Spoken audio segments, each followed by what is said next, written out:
everyone. Welcome back to the Wellness Paradox podcast. I'm so grateful that you can join us on this journey towards greater human flourishing.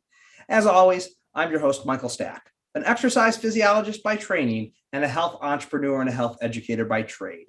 And I'm fascinated by a phenomena I call the wellness paradox. This paradox, as I view it, is the trust, interaction, and communication gap between fitness professionals and our medical community. This podcast is all about closing off that gap by disseminating the latest, most evidence-based, and most engaging information in the health sciences.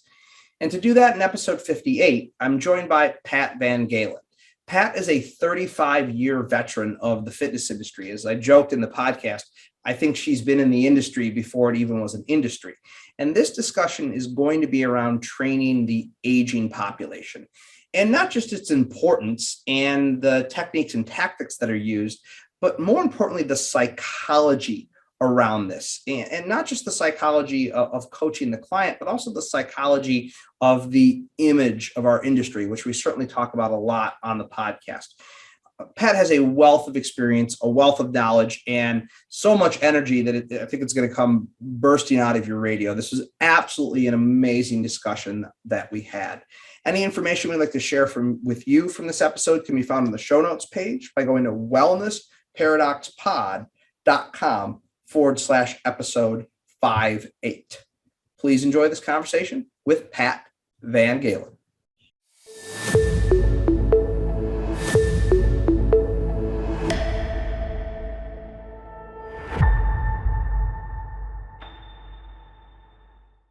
Today, we're delighted to be joined by Pat VanGalen. Pat, thank you so much for joining us from lovely Montana. Thank you for having me. Very excited. Here. Yeah, very excited for this conversation. For those of you that are watching or listening on the podcast platforms and not watching on video, we're looking at a beautiful backdrop of Montana where Pat is at. So we're going to have a great conversation and get her back out to the beautiful country in Montana. So Pat, let's dive in right off the bat by talking a little bit about your background. Why don't you tell us a little bit about your background just to provide some context for this conversation? Sure. Well, been at it for a very long time. Well, first of all, let me just say my perspective on movement is very different than most people. Mm-hmm. I grew up in upstate New York and had 3 younger brothers, and it was go, all seasons go. My father led the pack. We did it all. There was no sports. This is before Title IX now. Yeah. So anything we did was recreation work, outdoor ski, skate, anything on a blade, a sled, water ski, you name it, did it all. And of course, I had 3 younger brothers, so there was serious competition with everything. But then basically went to Springfield College, got my start in physical education and coaching. And I was a teacher coach for 3 years at the high school level. Field hockey, basketball, volleyball, track and field, gymnastics. And after 3 years of that, I said, okay, I'm going back to school. So went back to Springfield for my master's in those days, exercise, science, phys, adult fitness, cardiac rehab. That's kind of where it was.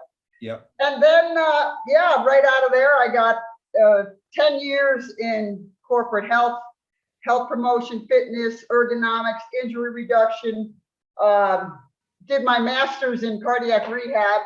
So 10 years across the board spectrum there, from occupational health like firefighters and UPS drivers to corporate fitness to training, coaching. I did a lot of teaching trainers and coaches before there was even personal trainer exams. So in it, full on. Great experience. And then married a guy, foreign service officer, went overseas.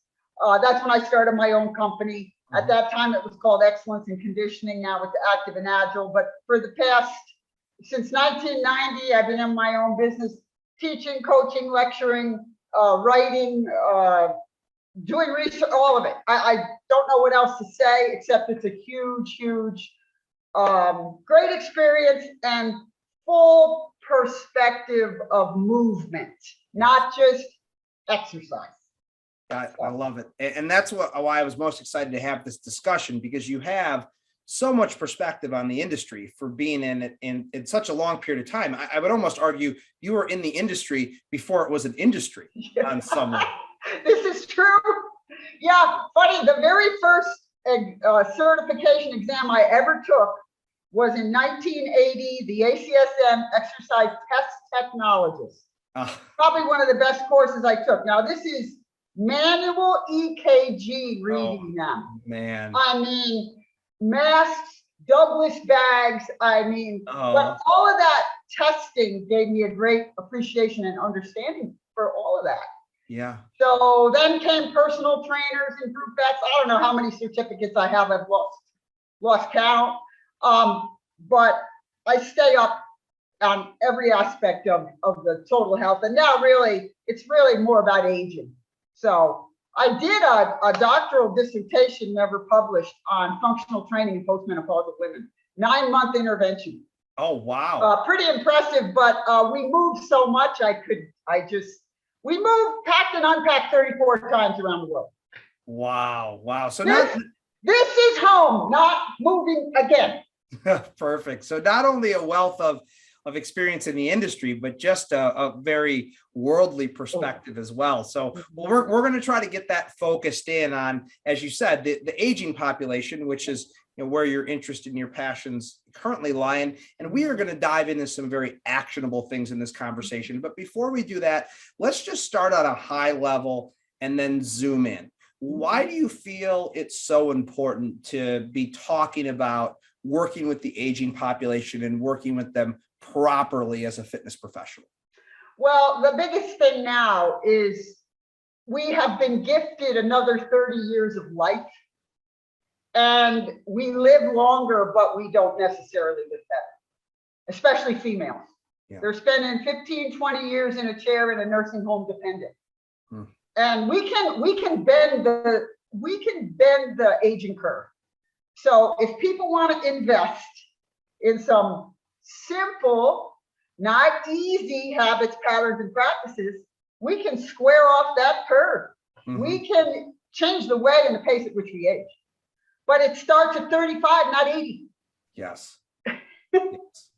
When you talk, when you talk about bending the aging curve or squaring it off, I know what you're talking about, but why don't you explain to our audience around that? Joseph Signorelli, who you've probably looked at some of. I have his book. Yes, he talks about that so eloquently, but why don't you define that for the audience? Because I think it's such a powerful way to view this discussion. There is a doctor, this is way back, ACSM, I heard him speak, I don't know, 40 years ago, Dr. Walter Bortz. Live long, die short. Yeah. And basically, when you talk to the average person and you say, how long do you want to live? Do you want to live to 100? And they'll say, without a bat of an eye, only if I can, Yep. I do not want to be a burden to my family. So it's all about hanging on to our mobility, stability, strength, power, stamina, suppleness, skills. And I'm not saying you have to be an elite athlete, but you want to be free to move, free to go, free to do, free to play. And the other thing I think, Mike, you know this too, people forget it's about our health span versus our lifespan. It's about our brain span. Yeah. This is key. Yes. The other thing people say, well, I don't want to live to be 100 if I don't know where I'm at. Brain span, and then play span. What do you want to do in your leisure time? Do you want to spectate or do you want to participate? Do you want to teach your grandkids to ski or do you want to sit in the lodge? Yeah. So it's a mindset towards how we want to age. So get the most out of it, and then hopefully we're all going to die of something. And as Ken Cooper so eloquently said, we are our primary care providers, and why die of something that we can prevent? Amen. So it's really about squaring that off. But I think finally people realize that, okay, yeah, health is important, but this brain thing. Yes. I mean, dementia is just a huge problem, Alzheimer's disease, but movement, movement is one of the ways that we can slow that down. Dodge disability, dodge and delay chronic disease. And then it's about play. Yes. Move for fun and stop with the fat loss and exercise. Enough already. Amen. Amen to that. That's a separate, I feel like that's a separate conversation entirely, but yeah, you're so right. And I love you invoking, Kenneth Cooper there, because he's right. We are our own primary care provider. I think the other thing to bring up too here, and I'll bring this in from the business perspective and get your thoughts on it, but the aging population, first off, I don't know the exact statistic, but at some point here in the very near future, we're going to have more people over 65 than we are under 20. These are people who have time, they have disposable income. And so it's a great business opportunity. Would you agree with that? Oh, they have the money and now they have the mindset. Yes. And they will pay for knowledgeable people to turn their ship around. A lot of them, I mean, again, it depends on how you were raised and your perspective on aging, but they're looking at their finances and they're saying, okay, do I invest in my health now or in my health care later? Yeah. And there goes my retirement. Even if they have long-term health care insurance and they planned, well, yeah, this market is huge. And, I always talk about 35 because basically that's when you can really make a huge difference. It's never too late. Mm-hmm. But if you're, 75 and you haven't done a darn thing in 50 years and you've been eating crap and neglecting your body and carrying on, that's a different animal. It's hard to reverse. You can get fitter, you can get stronger, but whether or not we can reverse at that stage is a different animal. I think we can all improve. I mean, I've had diabetics completely reverse it. You probably have too. Yes. Yeah. But no, that market, 50 plus. Definitely.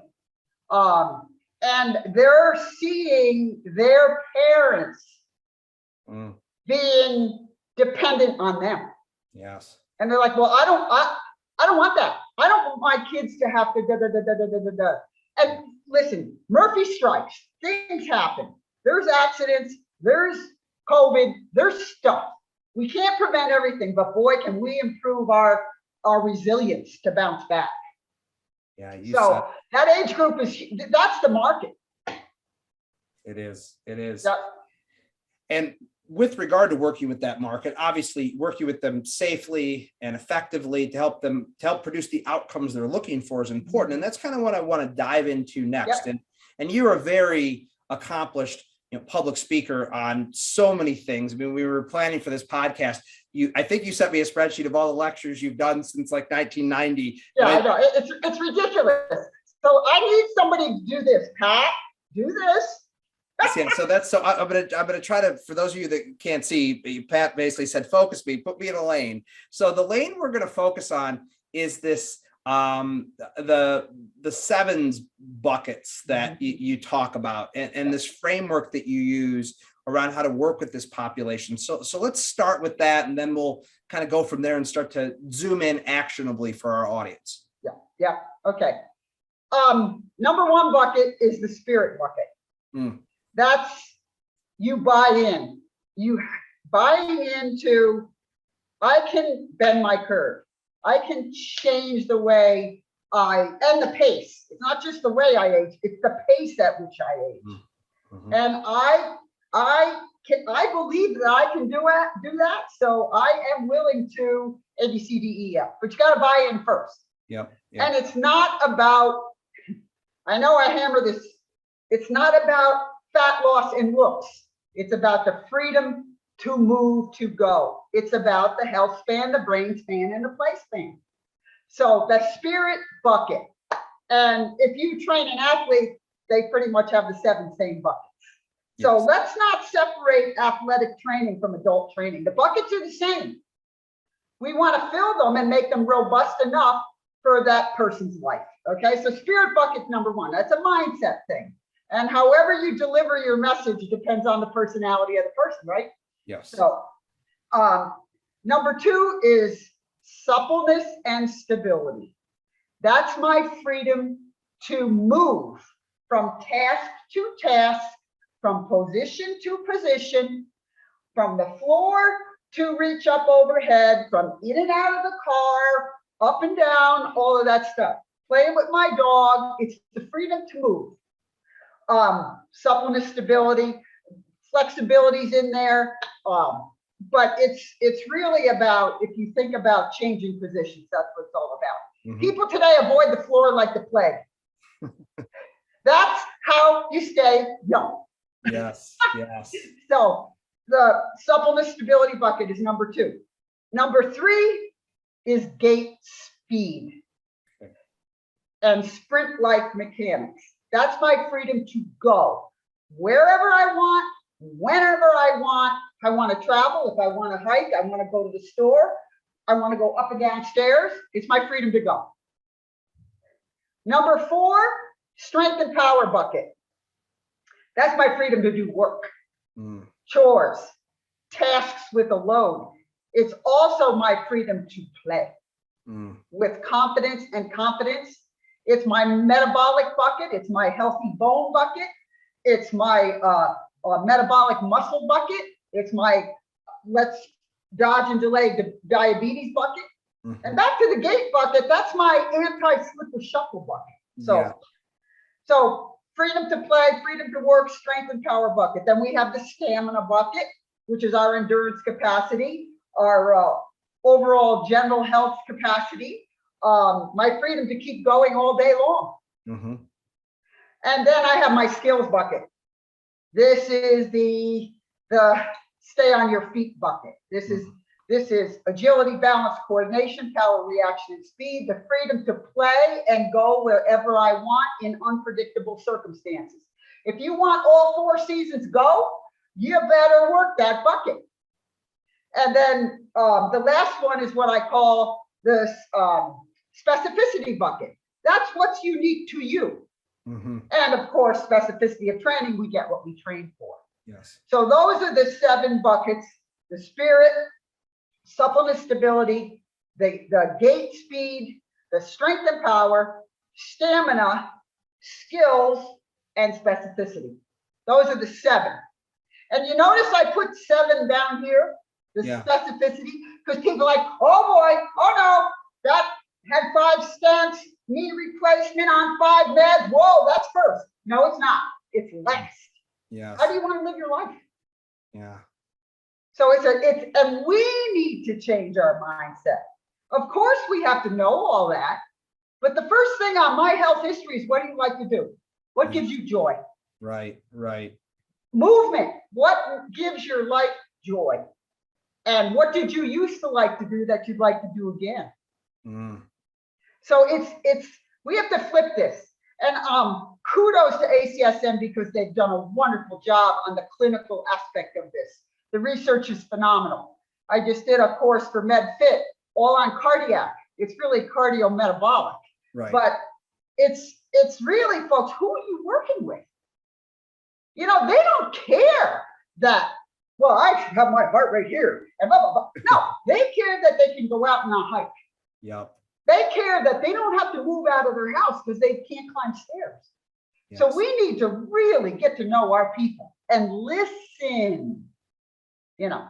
So I love it. That's great. I noticed that as you were walking through the buckets, if there is a word that I can hold as a common theme through those buckets, the word freedom came up over and over and over again. And I just can't help but think how that ties directly back to that spirit concept, that first bucket you talked about.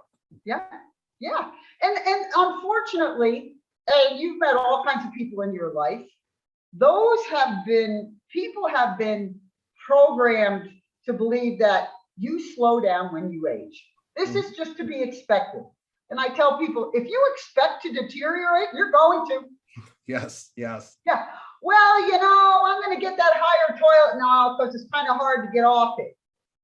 Well, are you hurting? Did you break your leg? Or are you just weak? You know, so it's this mindset towards aging. And I think as practitioners, We have to sell. If our training does not transfer out there, we're barking up the wrong tree. Yes. Totally. Yeah. And yes, we have to be knowledgeable. Yes, we have to know our people. But we're trying to expand their health span, their brain span, their play span, their joy, their purpose in life. Yeah. And I think there's so many now people in their 50s, 60s, 70s, 80s, 90s that are competing, doing things that people have never done before. But you know what? I've learned this over the years. The average person is like, oh, I'll never be able to do that. That's extreme. Let's back up. What do you like to do? Well, I used to dance the polka. You want to dance again? Let's get you ready to dance. Because all the benefits of dance are incredible. So we've focused on this exercise prescription, which I think I think guideline's fantastic, but we have to take that prescription and mold it to that person. Yeah, I love it. And everybody doesn't fit it. It's a guideline. Yes. And it says right on their books, guidelines. It doesn't say rules and regulations. Yes. And again, it's research based, and I know because I did studies. You have to have control, but that doesn't apply to everybody who walks in your gym or calls you up. And a lot of folks, it's Pat, I really want to cross country ski with my family. Or you know what? I had to pass on the rafting trip because I'm so freaking out of shape. Yeah. Well, train for that. Yeah. So we have to tease out what makes people tick. Absolutely. And that's what we do. That's what we do. I'd like to take a quick break from today's episode to tell you more about one of our sponsors. As all of you are well aware, the COVID-19 pandemic has been absolutely devastating for the fitness industry, with upwards of 1/3 of our clubs closing nationally on a permanent basis. One of the few stabilizing forces during this very tumultuous period of time has been IHRSA, the Global Trade Association for the Health and Fitness Industry. On my crusade to make fitness professionals part of our healthcare continuum, the work that IHRSA is doing is absolutely vital. They provide advocacy and lobbying support at both the federal and the state level. They support state alliances in many ways, and they also provide resources and best practices to club owners, operators, and individual fitness professionals. Indeed, if we are truly going to become part of the healthcare continuum, we must speak with one unified voice. We must have best practices that we implement, and we must come together as an industry to ensure the public, the medical community, and lawmakers hear our message loud and clear, that movement is medicine and it is essential. That is the work that IHRSA is doing. They've recently revamped their membership structure, allowing large clubs, small clubs, boutiques, and individual professionals to join the organization for an appropriate price that allows them to have access to all of these many great resources and allows us to unify and amplify our voice as an industry. For more information on the amazing work that IHRSA is doing, go to their website, IHRSA.org.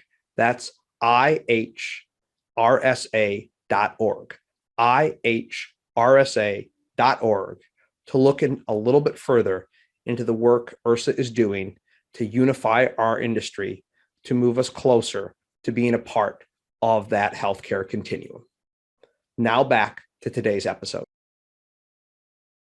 Yeah, I could not agree more. And you're actually going kind of in the direction that I wanted to go next, because I think the buckets are a good starting point as a framework. And now I want to start to zoom in a little more. And I think the best way for me to frame this next question up is to kind of put you in the driver's seat with what you do when you work with somebody who's in that aging population. And you already gave us a little bit of a peek under the hood when you said, I find out what they like to do, but walk me through on whatever level you feel is appropriate for the time we would have here, how you work with somebody who is aging and looking to improve their levels of freedom in their life to as you say, to play and to enjoy the latter years of their life. So how does that process work for you? Well, I have a system, and I would say my system is can accommodate everybody. I don't care who it is. First thing I do is people usually come to me. It's word of mouth stuff. Yes. Or they've seen me working with somebody, I saw you working with so-and-so. And so typically what I do is have like a 10-15 minute, very casual conversation. There's no money, there's none of that. None of that. It's, well, tell me about yourself. Why did you come to me?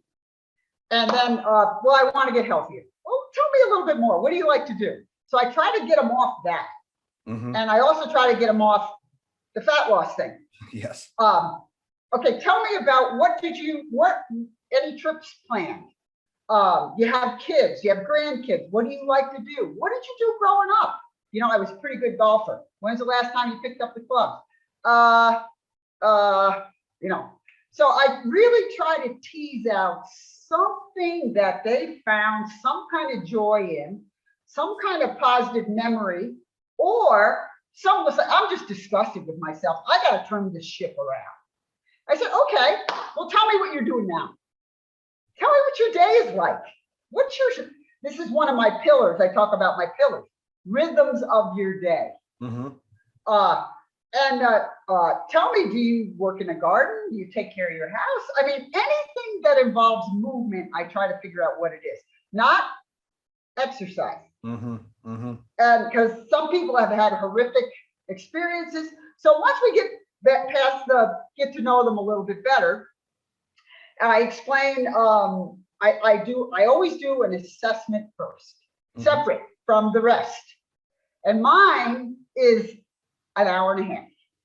Okay. And my packet, so I said, this is how it works.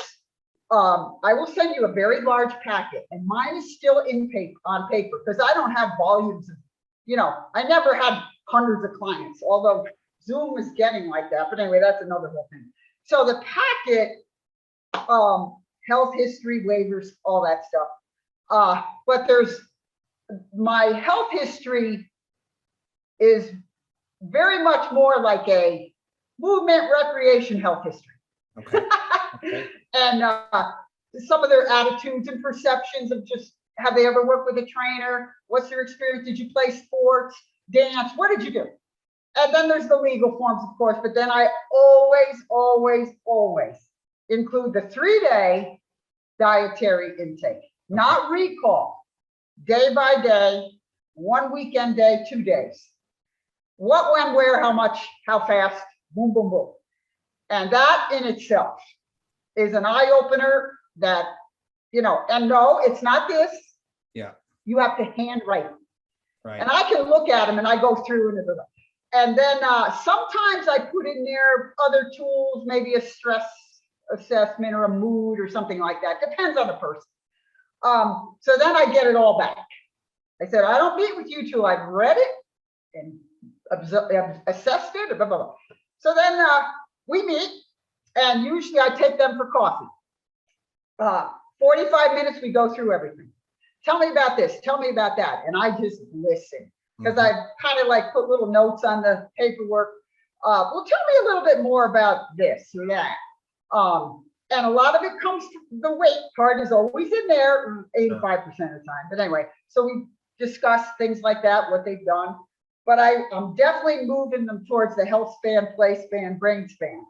Then I'll do a physical assessment. So we have coffee, we talk, we share, and very comfortable setting. And I always tell them when they come, because sometimes I've seen them, sometimes I haven't, Mm-hmm. But like it might have been a phone call as the initial, but most of the time I've seen them. But I say, wear something comfortable that you can move in, because I'm going to run you through a series of movements. And I frequently use the functional movement screen by Gray Cook. Yep. And then I have a series of other things I do just to add in, based on what I learned about them and how they do. Some can't do the functional movement screen. I'll go back to the FAB, the Fullerton Advanced Balance, or I'll go back to even Berg, depending who they are. because when I give them that, I want them to have success. I don't want them like, oh, I told you I can't do anything. Yeah. I look at posture, I look at gait, I look at how they get up and down off the floor. I look at eye hand stuff, just catch the ball, whatever, stuff like that. I do not typically do a step test or anything like that at that point. Some are saying, well, Pat, I've been walking for years, but I know I need to, So it's based on the person. So then at the end of that, I say, this is what this means. Now, let's discuss a plan. How much time do you want to see me a week? And then there's a fee structure, obviously, I never go less than 10, and they have to go twice a week, 5 consecutive weeks. I do not stretch 10 weeks out. Mm-hmm. Nope, it's got to be like this. He said, well, I'm going on vacation. Well, wait till you come back. Because it has to be progressive, criterion based. Right. So that's what I've learned over 35 years. Right. So then based on that, we come up with a plan. Okay, this is what you're going to do at home. You're going to see me. We're going to progress. Whatever issues they might have, mobility, stability is usually it. Right. Very slowly start working on dietary issues, depending, but small. Most of these people are very knowledgeable in nutrition. Sure. It's just the patterns, the practices, and they still have that darn diet mentality. I'm like, no, what you're doing with me now is for life. Yep. For life.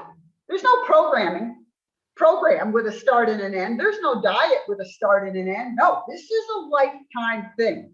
And I usually cover that in the initial conversation, because if they're thinking diet and 6-week program, I'm like, well, no, that's not what I do, especially for aging adults. Now, if you're getting married and you want to get shredded or something, that's a whole different animal, but I'm talking, we want to help them change themselves for decades to come.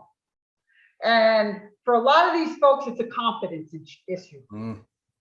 So we build confidence, we build competence, and they're like, hey, Pat, I was able to get that darn suitcase up over in the airplane. Or I just got down on the floor and played with the puppy and I didn't even realize I did it. That is success. Yes. And then I believe it feeds itself. Right. And I'm just there to keep coaching along. I'm a coach. That's what I am, a coach. Trainers tell people what to do. Teachers tell why. Coaches change lives. And that's how I view it. Yeah. I love it. Well, I mean, I love what I do. I'm passionate about what I do. And I just love how people can help themselves with just nudging. Yes. So, and we are frontline primary healthcare.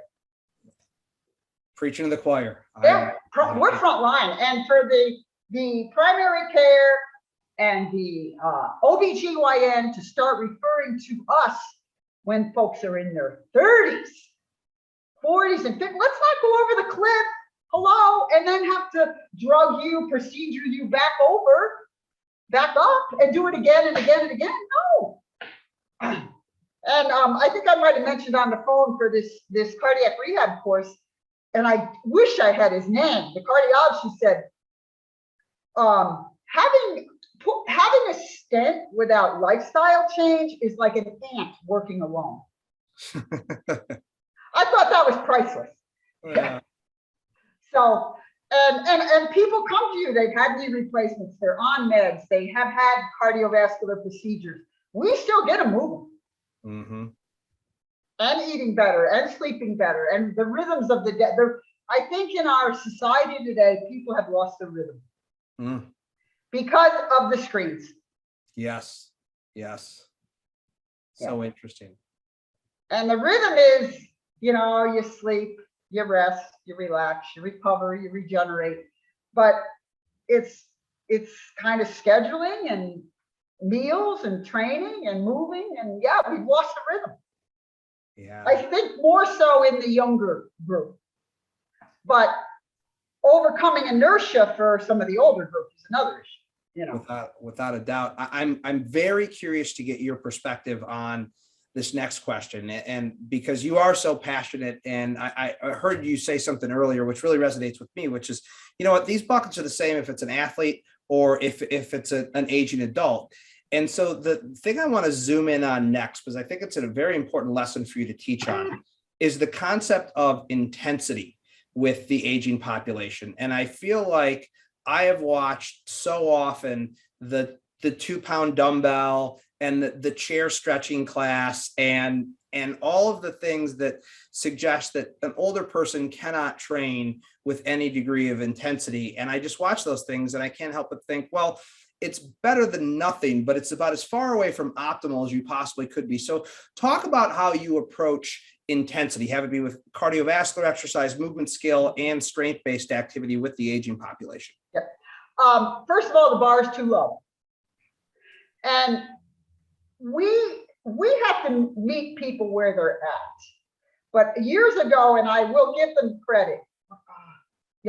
What is it? Silver Sneakers. Silver Sneakers. That program was designed for people who were already, you know, mobility, disability people. What happened though, people would walk into the class and sit down for an hour. No. That we have to meet people where they're at. That's the most important thing. Where you been? Where are you at? Now where do you want to go? Yes. So we may have to be a little bit conservative in the beginning. The two monkey wrenches are meds and intensity. Those are the two big questions with older adults. But intensity is relative. So back to where you're at. Now, if I have an older client who's been walking their dog religiously for decades and they need to ramp it up, well, that's where we bring some hills in. Yeah. I mean, we can look at heart rate, but that doesn't work with meds. We can look at RPE, but no, it's totally relative. So if someone easily can, I'll just use curl and press a 10-pound dumbbell, like, oh yeah, with pretty darn good form, well, then let's start there. So my first session of training is kind of where we see what you can do from that standpoint. But there's basic moves we need to keep, basic rocks. No, the bar is too low, totally too low. And it's all relative. You still have to fill all the buckets and make them as robust as needed for what they want to do. But no, we have to meet people where they're at. I don't care what age they're at. Now, you would know, what if you came in to see me and I really under-challenged you? Like, this is what we're going to do, Mike. You're like, bore me, I'll see you later. Yeah, exactly. Yeah, so it's the same thing. It's personality. Some people need their confidence boosted. Mm-hmm. And then there's others who think they're like, well, we need to bring you down a little bit there, you know. But, and I think males and females are very different for the most part, generally speaking. I lecture a lot on females, yeah.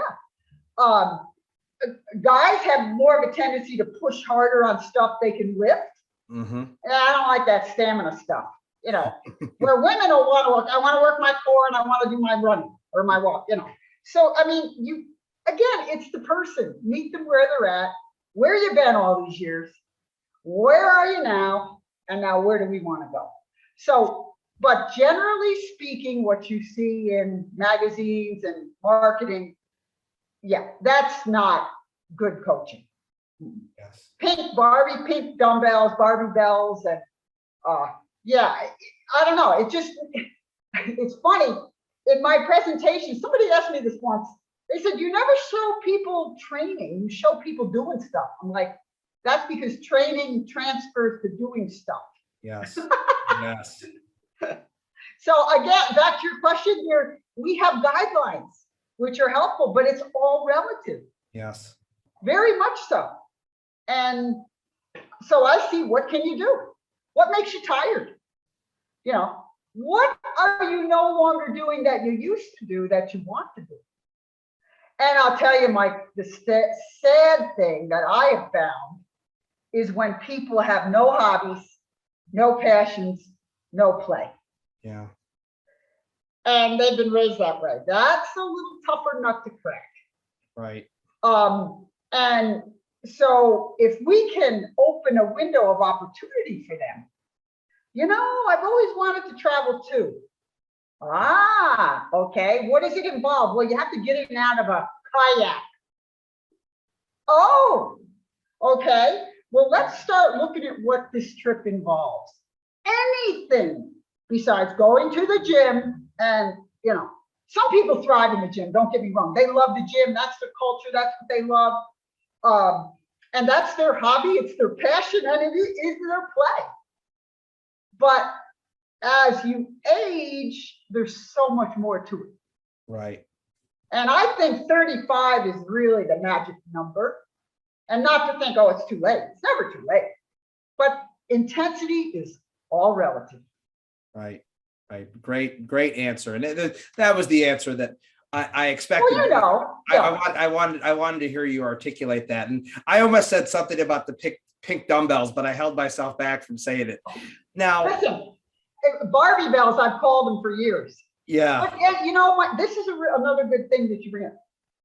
The image of fitness has to change. And I think it is changing. If the image, people think of us as tights, leotards, mirror muscles, and you go to the gym to lose weight. I've been on my soapbox about this for 35 years. No. People are intimidated. And who said you have to wear tights? Yes, exactly. I mean, I used to tell my people, if you got a baggy pair of, pants, maybe you work in the yard in, wear those. Yeah. So you can move. Yeah. And I mean, people, we have got to change this image. And I think we're doing it. I agree. Yes. Yeah. The last thing somebody needs to see when they're feeling out of condition, they're feeling very self-conscious, is somebody walking around with the boobs out, the butt cracked, and no, thank you.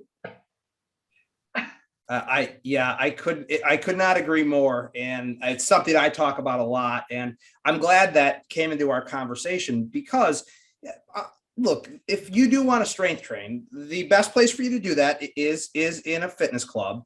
And you're not going to go into a fitness club if you don't feel comfortable going in there. And so, making our industry more inclusive and more accessible, I think is so important. And I'm glad that concept made it into this discussion. Yeah. That's a big thing with older adults. Yeah. Totally. Huge. And now there's more in-home training, there's more Zoom, but in my opinion, there's nothing like one-on-one. I agree.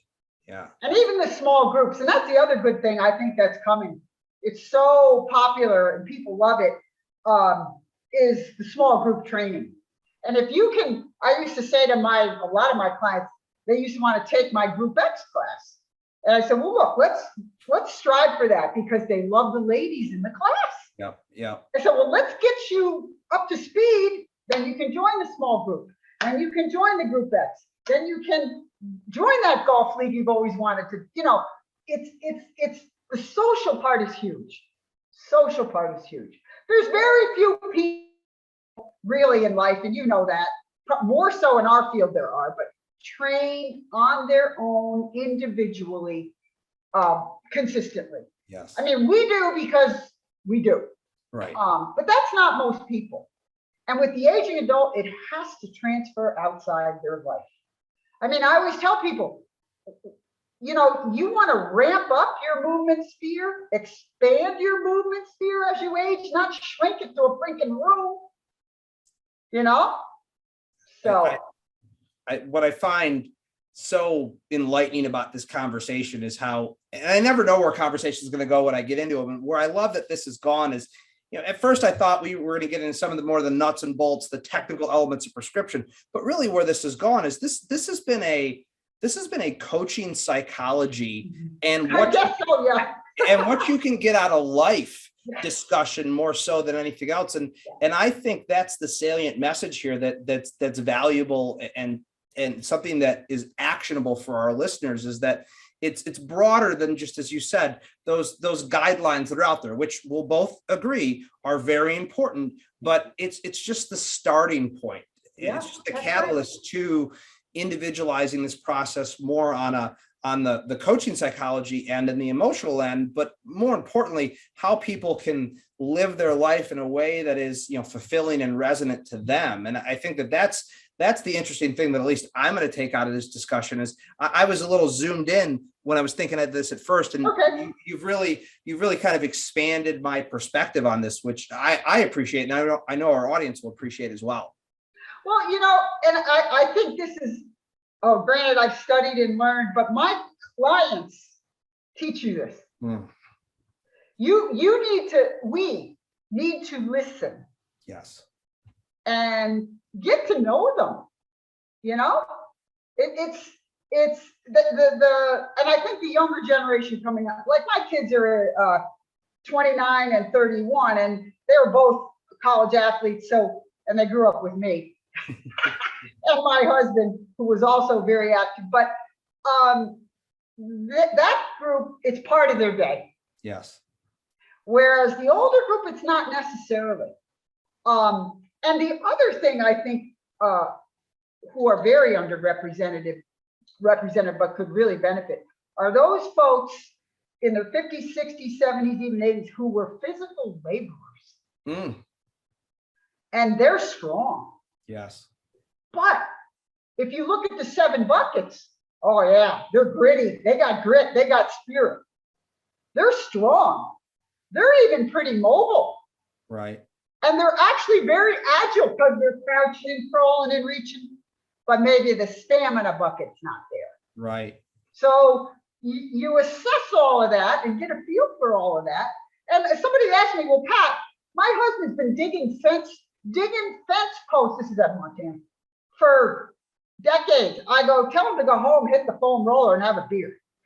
I love it. But I mean, you got to look at Yes. You got to look at what else do they do in their day. Now, many that we see do nothing.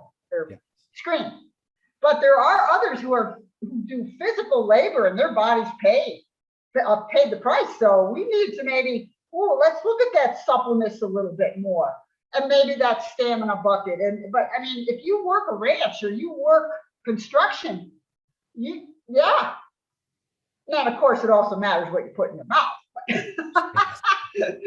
But no, it's we need to look at the buckets just like with an athlete. You want them all full, but robustness depends on the environment they're moving in. Absolutely. Like for me, I downhill ski.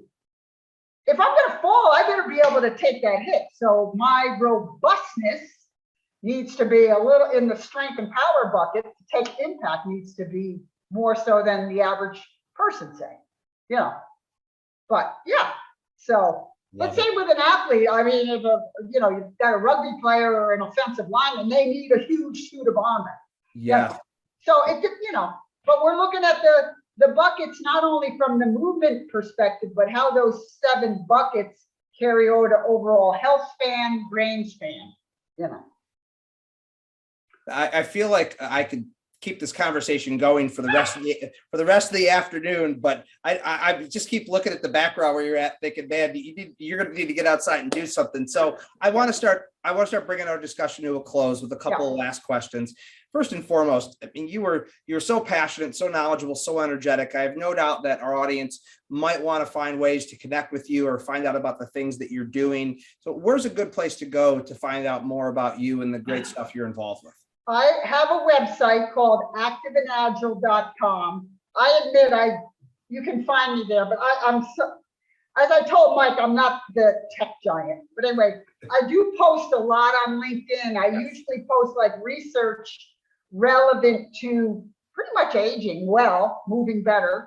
I do a little bit on Instagram, but people can email me at any time, and I'm happy to share stuff. I'm presenting at Perform Better in July on pillars and buckets, women, different, they're hardy and resilient, but different. I've got, I am presenting for the International Council of Active Aging in November. So yeah, I do a lot of different stuff. and I do local things, but they can even email, go to my website and look at my mission, my philosophy. There's all details on my life. Yeah. But yeah, I'm happy to share anything we can do to change the way and the pace people age. That's my mission.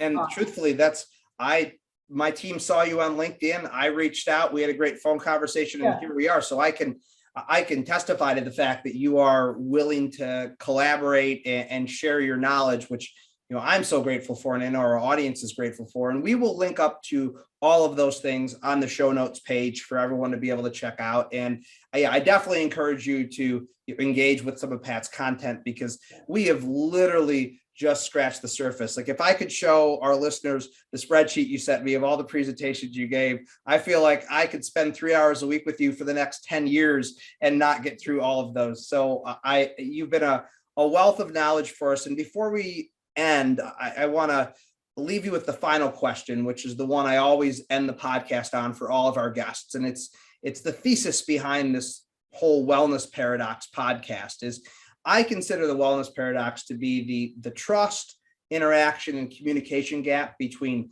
fitness professionals and medical professionals. And you have so much experience in this. I'm very excited to get your answer. What can fitness professionals do to close off that gap?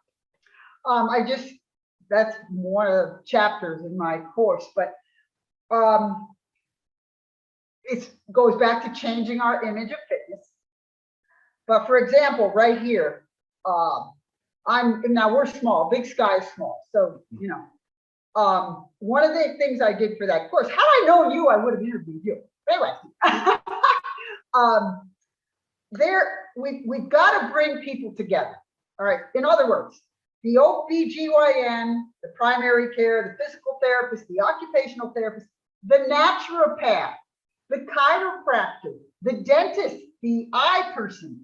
I'm building a Big Sky network here of all these people, and it's continuing education once every 2 months, live. So everyone knows what everybody else is doing. And these people are seeing those who are in the early stages of going over the cliff. Mm-hmm. And they're like, I don't want to put you on medication. Why don't you turn your lifestyle around? But there's a couple things you can do. Invite the docs to your classes. Give them a tour of your facility. This is all stuff I've done. Write local articles, just like on health, fitness, aging. Here, everything's about here. If you want to live here, you better train so you can play here. Yes.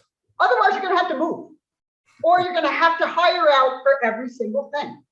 So it's that. And like here, we don't have a big obesity, diabetes problem. Mm-hmm. We have the hypertension, the high cholesterol. We have the orthopedic musculoskeletal stuff, which you can imagine. Yep. So you got to know who's in your community. And once you know that, maybe it's a hospital diabetes educator program, offer to become one.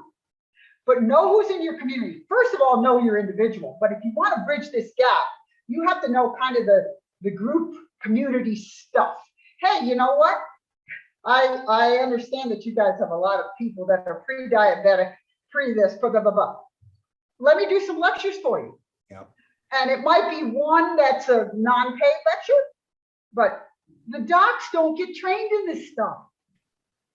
And, I had somebody say to me, my doc told me, if you don't turn it around in 3 months, I'm doubling your meds and you're headed for a sting. So, okay, I don't want any more meds, So anything we can do to give them confidence in us, because they still perceive fitness trainers as people who hurt people and or it's all about bodybuilding. Mm-hmm. And so we just have to keep educating. But the things I've done is invite, show them your emergency procedures. That's one thing. And now it's usually the phone, but we used to have to practice them live.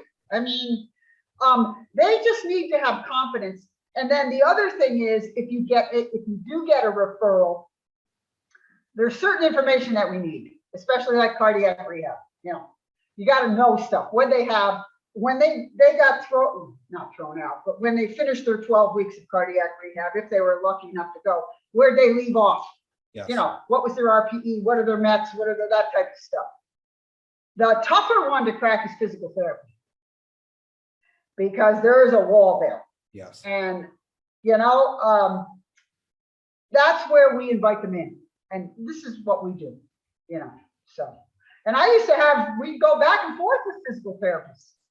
But once you get that network of people, because most, even your OBGYNs don't know what the physical therapists doing in their community.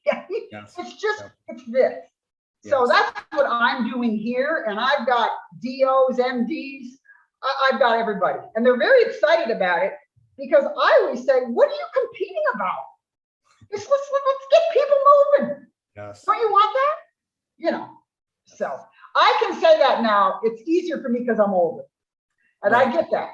But yeah, put the ego at the door and just educate and share, but bring them in. And once they see what you do, and that you aren't hurting people, or it's more about health and brain span than it is looks.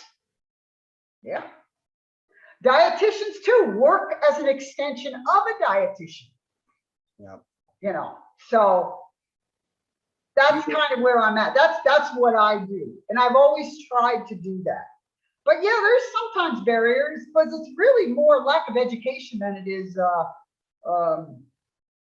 they don't like you, you know. But that's where our image comes in. Be a professional, for God's sakes. That's another conversation we can dive into. Pat, that was the perfect answer to that question, because you made that, you know, highly actionable, and you just have such a wealth of knowledge.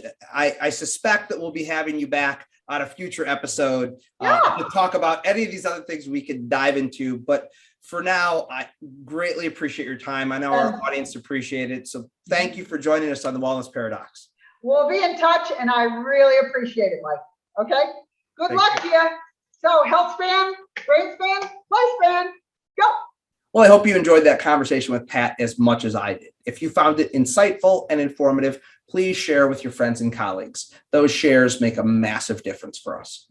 Any information we'd like to share with you can be found on the show notes page by going to wellnessparadoxpod.com/episode 58. Please be on the lookout for next week's episode when it drops on Wednesday.